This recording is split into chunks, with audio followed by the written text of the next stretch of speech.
ఆరోగ్యరీత్యా మీరు ఎప్పుడు అత్యధికంగా ఆనందాన్ని పొందగలరు? ఇప్పుడు ఒకసారి ఆలోచిస్తే మనం ప్రతిరోజు తింటూనే ఉంటాము. కొన్నిసార్లు ఫాస్టింగ్ చేస్తుంటాము, కొన్నిసార్లు చేయము, కొన్నిసార్లు వివిధ రకాల యాక్టివిటీ చేస్తుంటాము. కానీ మనం 24 అవర్స్‌లో ఎప్పుడు అత్యధికంగా ఆనందం అనేది పొందామనేది ఒకసారి మన జీవిత కాలంలో చూసుకుంటే ఎక్కువ శాతం మనం చిన్నప్పుడు చేసిన కార్యక్రమాలే ఉంటాయి. ఎందుకంటే అప్పుడు మన శరీరం గురించి కానీ, మనసు గురించి కానీ, లేదా బాధల గురించి కానీ పెద్దగా పట్టించుకోము. ఇప్పుడు మనం ఎప్పుడైతే ఎదిగిన తర్వాత మనకి శారీరకంగా, మానసికంగా రకరకాల థింగ్స్ మన మైండ్‌లోకొస్తాయి.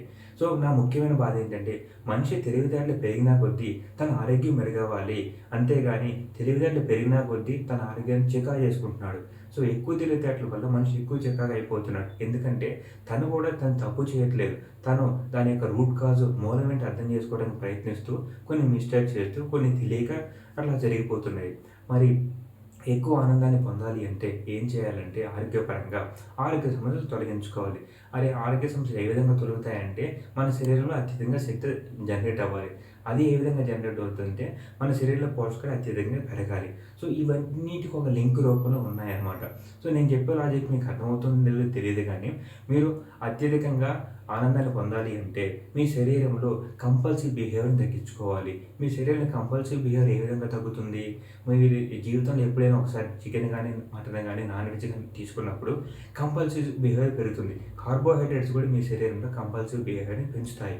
సో, మీరు 3-5 రోజుల పాటు కంప్లీట్‌గా ఫ్రూట్స్ అండ్ వెజిటబుల్ డైట్ పాటించినట్లయితే ఆ కంపల్సివ్ బిహేవియర్ మీ శరీరంలో ఏ కణాలైతే కలిగిస్తున్నాయో అవన్నీ బయటికెళ్ళిపోతాయి. ఆ తర్వాత ఆరో రోజు నుంచి గానీ, ఐదో రోజు నుంచి గానీ మీ ఎక్స్‌ట్రీమ్ ఆనందాన్ని మీ ఆరోగ్యరీత్యా పొందగలరు. ఎందుకంటే ఆ కంపల్సివ్ బిహేవియర్ పెంచి మీ శరీరంలో ఉండవు. అది ఒక సొల్యూషను. పాటించగలిగే వారికి కఠినమైంది.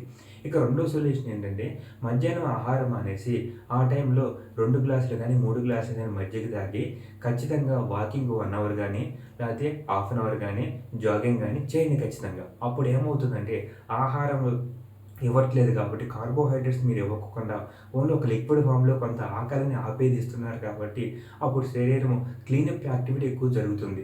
శరీరంలో ఉన్న కణాలను ఎక్కువగా శుభ్రం చేయడానికి వీలవుతుంది. అప్పుడు మీ శరీరంలో ఎక్కువ శక్తి తయారు చేసే అవకాశం మీ శరీరానికి కలుగుతుంది. ఆ విధంగా మీరు క్లీనప్ చేసినట్లయితే అది కొంత టైం ఎక్కువ పడుతుంది. ఒక 2 మంత్స్ పట్టొచ్చు, 3 మంత్స్ పట్టొచ్చు. ఎందుకంటే కొంతమంది కొన్నిసార్లు క్రమశిక్షణగా పాటించరు, కొంతమంది పాటిస్తారు. సో, ఒక మంత్ నుంచి 3 నెలల వరకు ఎంత టైం అయినా పట్టొచ్చది. ఇలా గనక మీరు ఈ రెండో పద్ధతి ప్రకారం చేసినట్లయితే ఈ విధంగా కూడా మీరు ఆరోగ్యరీత్యా అత్యధికంగా మంచి శక్తిని, ఆనందాన్ని పొందగలరు.